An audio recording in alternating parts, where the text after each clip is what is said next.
ನಾವು ಒಂದು ಮನೆ ಕಟ್ಟಬೇಕಾದ್ರೆ ಅಥವಾ ಒಂದು ಬಂಗ್ಲೆಗಳನ್ನ ಕಟ್ಟಬೇಕಾದ್ರೆ ತುಂಬ ಮುತುವರ್ಜಿ ವಹಿಸಿ ಟೈಮ್ ತಗೊಂಡು ಕ್ವಾಲಿಟಿಗಳನ್ನ ಚೆಕ್ ಮಾಡಿ ಕಟ್ಟಿಸ್ತೀವಿ. ಹಾಗೆಯೇ ನಾವು ಯೂಸ್ ಮಾಡೋ ಕಾರ್ಗಳಾಗಿರ್ಬೋದು ಅಥವಾ ವೆಹಿಕಲ್ಗಳಾಗಿರ್ಬೋದು, ಬ್ರ್ಯಾಂಡ್ಗಳು ನೋಡಿ, ಫೀಚರ್ಸ್ಗಳು ನೋಡಿ ಎಲ್ಲ ರೀತಿ ಕುಲಂಕುಷವಾಗಿ ಚೆಕ್ ಮಾಡಿ ಅದ್ರ ಬಗ್ಗೆ ತಿಳ್ಕೊಂಡು ಯೂಸ್ ಮಾಡ್ತಿರ್ತೀವಿ. ಹಾಗೆ ಮನೆಗಳಿಗೆ ಯೂಸ್ ಮಾಡೋ ಫರ್ನಿಚರ್ಸ್ಗಳು, ಇವನ್ ಮೊಬೈಲ್ಗಳು, ಹಾಗೆ ನಾವು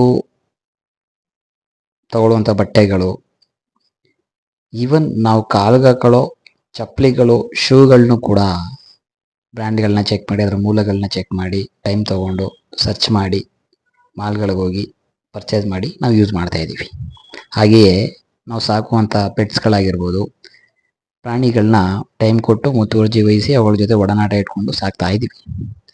ಬಟ್ ವಿಪರ್ಯಾಸ ಏನಪ್ಪ ಅಂತಂದರೆ, ನಾವು ಯೂಸ್ ಮಾಡ್ತಕ್ಕಂತಹ ಆಹಾರ ಪದಾರ್ಥಗಳು ನಮ್ಮ ಜೀವನ ಶೈಲಿಯನ್ನು ಅಥವಾ ನಮ್ಮ ಜೀವಿತಾವಧಿಯನ್ನು ನಿರ್ಧರಿಸುತ್ತೆ ಅನ್ನೋದನ್ನು ಮರ್ತಿದ್ದೀವಿ ಅಂತ ಕಾಣಿಸುತ್ತೆ.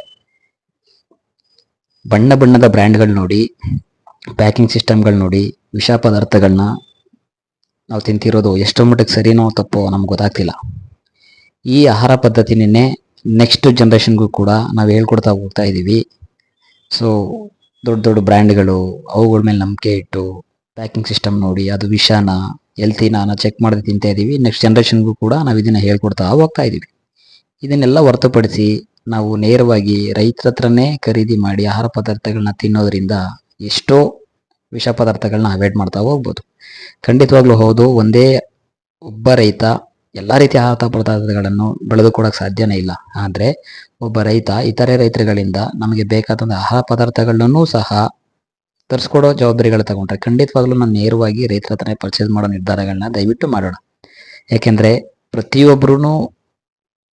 ಪ್ರತಿಯೊಬ್ಬರಿಗೂ ಕೂಡ ಅವರ ಕುಟುಂಬ ಆರೋಗ್ಯ ಪರಿಸ್ಥಿತಿನ ಕಾಪಾಡ್ತಕ್ಕಂಥದ್ದು ನಮ್ಮೆಲ್ಲರ ಜವಾಬ್ದಾರಿ. ಇದನ್ನು ನೆಕ್ಸ್ಟ್ ಜನ್ರೇಷನ್ಗೆ ನಾವು ಕೊಡುಗೆ ಆಗ್ತಾ ನೀಡ್ತಾ ಹೋಗೋಣ.